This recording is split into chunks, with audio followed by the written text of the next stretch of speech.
Hi, this is Dr. Kingsley Oturu, and this is Global Climate Talks. Today I'm going to be talking about net zero versus zero waste. Are they the same or are they not? What's the difference? A lot of people believe that they are the same. They sound similar, but they are completely different. So a business or a home may be engaging in net zero, but may not necessarily be engaging in zero waste, and vice versa. So what's the difference? Net zero has to do with greenhouse gases. So the goal is to reduce the amount of greenhouse gases released into the atmosphere so that we balance it so that we're not releasing more greenhouse gases into the atmosphere. We're able to offset or absorb more of the greenhouse gases than the ones that we're releasing, and contributing to fighting down climate change. Zero waste, on the other hand, is about reducing the amount of waste that is sent to the landfill by keeping products functioning as long as possible. So this could be through the re's, like reusing, repairing, refurbishing, remanufacturing, or recycling. I'm going to be talking about that in another video. So these are what make up the circular economy, and they focus on zero waste. So the goal is, how can we make the best of resources instead of throwing them away? That's for zero waste, compared to net zero, which is concerned with how can we reduce the amount of greenhouse gases that are released into the atmosphere. So a product can support zero waste without supporting net zero, and vice versa. And a product can also support both zero waste and net zero.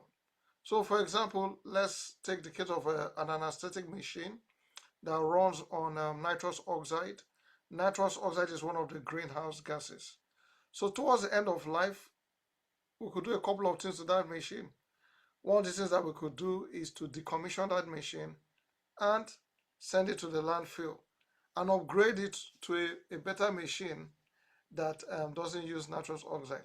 So by doing that, we will be reducing our greenhouse emissions. We'll be contributing to net zero. However, we will not be contributing to zero waste because we are releasing the end-of-life product into the landfill. On the other hand, we could decide that we want to refurbish that anesthetic machine and cause it to last for longer, to use it for a longer period of time. In that kind of situation, we will be contributing to zero waste because we're not sending the equipment into the landfill. We're refurbishing it and allowing it to work for longer amount of time, for longer years. Hallelujah. But when we do that, we find out that we are now contributing, we are not contributing to net zero because that anesthetic machine is now releasing nitrous oxide into the atmosphere. So that's an example to demonstrate the differences between net zero and zero waste. So as I said earlier, with zero waste, we can recycle our products at the end of life. If our product is damaged, rather than throwing it into the bin, we can repair it. You can get a bag at a Tesco, Lidl, or the supermarket, and instead of throwing it into the bin, you can reuse it over and over again until the end of life of that product. You can remanufacture products as well. And there's going to be another video showing the differences between these different zero waste strategies that make up the circular economy.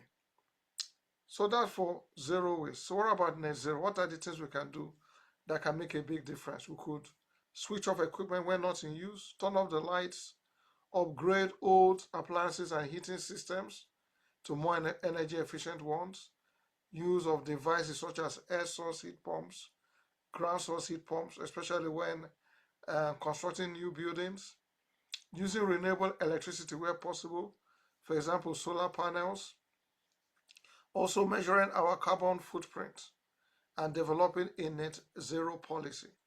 Training staff in businesses on sustainability practices. And one of the questions that people ask when talking about net zero is, where do I start? And you can start by having an energy assessment.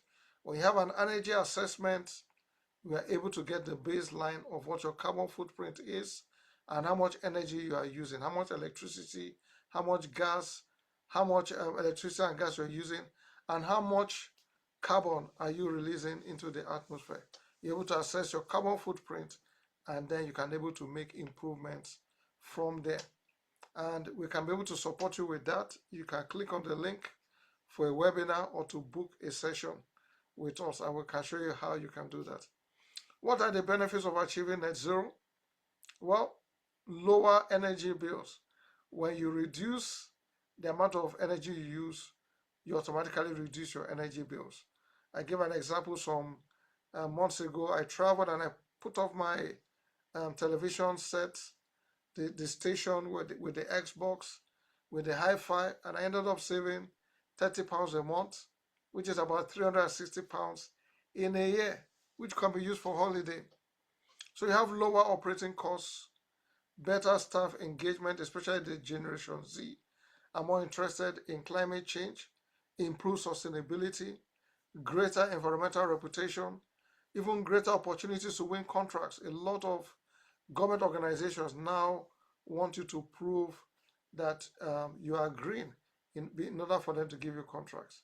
And then also better preparation for future environmental regulations. New regulations are coming in that to ensure that homes, businesses are energy efficient. And so it's better to hit the ground running. It's better to put the things in place now rather than waiting for when the legislation comes in.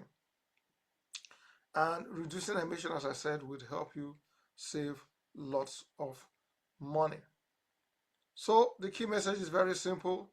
Net zero focuses on reducing greenhouse gas emissions, whereas zero waste focuses on reducing waste and keeping products in use for as long as possible. They are both different, but they best work together. And working together, organizations can both reduce emissions and waste, protect the environment, reduce costs, improve efficiency to build a more sustainable future. So thank you so much for watching.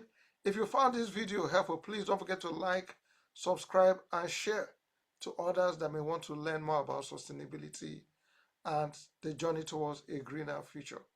So till next time, click on any of the other videos and subscribe. And remember, climate conversations lead to solutions. Thank you so much.